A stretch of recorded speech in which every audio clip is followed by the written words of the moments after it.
I'm sure this will all be useful for me building projects and products in the future. And the best part is all the connections I've made.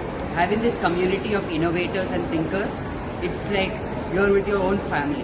I got to try so many new techniques which I couldn't have done before, and I love working hands-on with sensors and different robotic parts. I think the i3 program is pretty phenomenal. Thanks again for Creya and the T-Works community for this.